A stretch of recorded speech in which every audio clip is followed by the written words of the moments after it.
So the Niners quarterback situation is something we've talked a ton about. We'll continue to talk a ton about.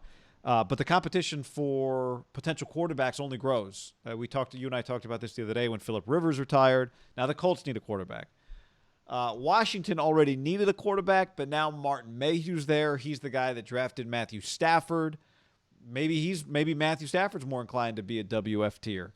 Keep in mind, because Stafford does have some control here since he's under contract, right? He can make it difficult to be traded to a team that he doesn't want to go to. Now, I should also add, as you've pointed out before when we talked about Phillip Rivers, there's really not a lot of evidence yet that Matthew Stafford's about to be traded. But now they have a GM in place. Now they have a head coach in place. So if that conversation is going to happen, maybe I would imagine they're going to talk to Matthew Stafford here in the next few days. That's part of the job. But there is just a lot of competition out there for the Niners right now. Yeah, there really is. And if you like this video, subscribe to the page, like the video, podcast below in the description. Here's the thing, though, Guy, is Washington that went 6-10, you would think like, oh, they're drafting really high. They went to the playoffs. So the Washington football team is picking 19th. So the Niners pick, if the Stafford thing does just become available, after Dan Campbell's performance, like is Matt Stafford going to play for them? You know one story that came out today with Dan Campbell? First day of practice when he took over interim Miami, Oklahoma drill. Very Tom Sula-ish. Okay. I got some serious Tom Sula vibes watching that press conference, yeah. Yeah, he might be to me that press conference today, if I'm Matt Stafford in my big ass house somewhere, I got to be thinking like it's time. Maybe I text my agent like, how can we do a request without looking NBA-ish, without looking, James Harden-ish? And I do think in the NFL, it's easier with a holdout, right? Like Khalil Mack was like, pay me my big contract. Like it's not worth me getting hurt, right? It's a little more complicated when you're under a massive contract, and Stafford's been paid hundreds of millions of dollars. And I do think a guy like Matt Stafford has taken a lot of pride in not ever like playing injured, playing on shitty teams. He doesn't complain, and I think a lot of people would have given him the leeway to complain. I think it's time. But he's got to do it. And if he does do it, I would imagine the guy that drafted him once upon a time and actually had some success with him would be interested. But that's just ultimately where the Niners' trump card in this whole situation, for Stafford specifically, is they just have a pick that trumps everyone else. That 12th pick, and we saw last year with DeForest Buckner, is really powerful. Right. Now, where it would get complicated is the Sam Darnolds of the world, just of the second and third round picks, what's it worth? And that's where it gets. But for Matt Stafford, the Niners have the trump card. Like the Niners have the Aroldis Chapman. If they want to throw the 102-mile-an-hour fastball, you ain't touching it. For sure. And it's just like, yeah, it's because no one's going to offer like multiple ones for Stafford. So their pick is just dramatically better. I just think Washington is a team. And this is another thing we've been talking about. They do know the Niners' plans now. So you got Saleh in New York and LaFleur. Well, who has LaFleur spent the last 4 years every day talking to? Kyle Shanahan. If you said, do LaFleur and Mike McDaniels know Kyle's true feelings about Jimmy Garoppolo more than John Lynch? Isn't it possible to think those two guys, they've just been with him for so long. They're like, they know exactly how he thinks. If I'm Joe Douglas right now, I'm bringing – well, you got to be careful because LaFleur is probably closer with Kyle. But I'm just bringing in LaFleur and kind of picking his brain. I don't think you got to be careful. Kyle doesn't doesn't pay him anymore. Yeah, true. And Martin Mayhew, he might not be as informed as LaFleur and Saleh, but he's pretty damn informed. Like he's getting everything from John Lynch. There are two guys, and including Saleh-LaFleur combo, and now Mayhew out there that have a pretty good idea where the Niners stand. Right. Here's the other thing where LaFleur and Saleh help. LaFleur knows, especially, what Kyle thinks is Sam Darnold. Yep. Like, because Joe Douglas could say, hey, Kyle, I called Kyle about Darnold, and John Lynch said they'd only give a third. And LaFleur would go, dude, I'm telling you, Kyle loves Sam Darnold. He loves him. Like, I'm telling you, he's a little irrational about how much, or, whatever. Maybe he doesn't love him, and it's not. That's not inconceivable, guy. That is not inconceivable. Like you play hard to get, and Kyle will give you a second-round pick for him.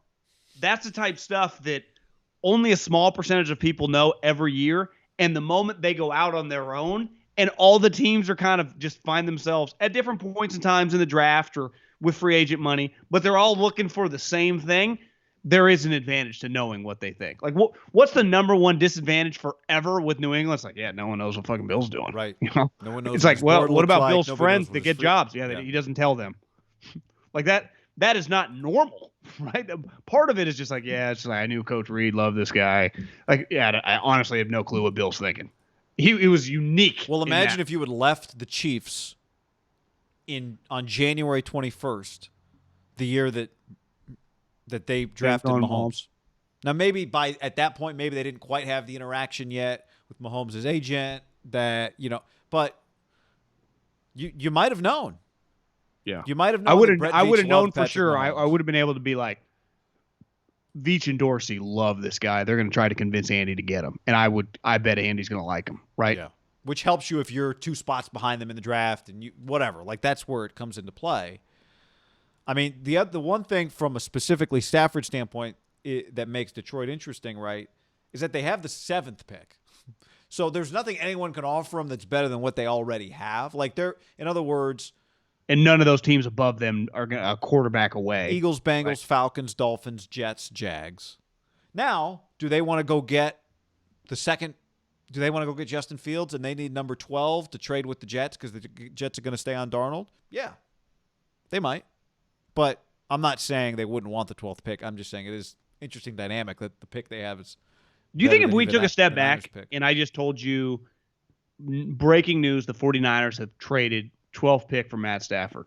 From the Detroit perspective, they get enough? Is that better than like pick 27 and pick 58? Would you rather just have pick 12? No. If I was in Detroit, I think my first reaction would be like, what other pick did we get? Did we at least get a 2 with our first? No, we gave you pick 12. Yeah, but that would be my first reaction in Detroit. It's like, so we just got the 12th pick? But 12 is a lot better than like a team drafting in the late first. I see. You're saying if they also get an offer that's the Colts are offering 21 and 4. What would that be? 12, yeah, 48. 59, 20, 52, yeah. Whatever it is. Bad at math. Hold on. Hey Siri.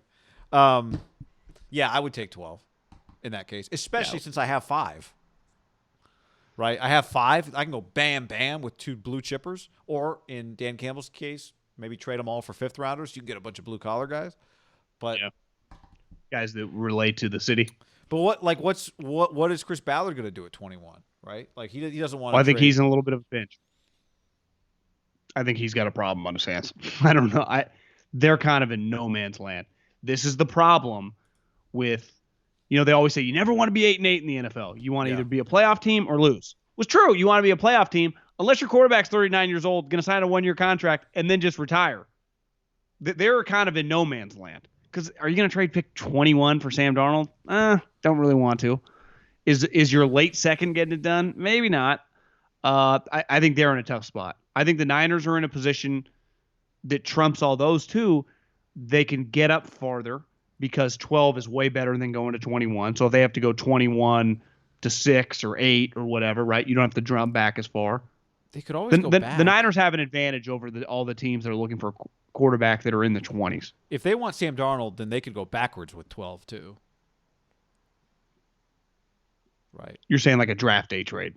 Yeah, go from 12 to whatever, 19. Yeah, and then add a second. And then use that second. Keep your own second. Whatever. Right. You go, well, we don't want to give him the 12th pick of the second round, but Sam Darnold's not getting a first-round pick. I'm saying you take your first, you add the second, and then you send them the second you got, and you keep your second, which is probably better than the one you got since you moved back. Yeah. But I'm with you. Sam Darnold, you're just saying, just generally speaking, Sam Darnold, he shouldn't get a first. Do you think Sam Darnold's going to 3 years in the league, hasn't gone that well? I don't think so. Got to pick up his 5th-year option. You might have to pay him pretty soon. You don't know that much. Part of like what made Jimmy valuable is there was a little dabble of information. He had started a game and a half. A game and a half. Think about that. A game and a half. Well, yeah, sometimes starting a game and a half is better than starting 3 games. sometimes seeing a glimpse of somebody is better than staring at them for 3 hours. Well, yeah, I'm saying a game and a half trumps however many games Sam Darnold started, 36 or whatever. Well, I'm just saying sometimes less information can get you more. Yes. Right? I think the information on Sam Darnold right now is you probably see like some pretty eyes. You're like, oh, and then you zoom out and you go, oh, that was just the filter on that swipe, right? It's pretty easy to see filters now.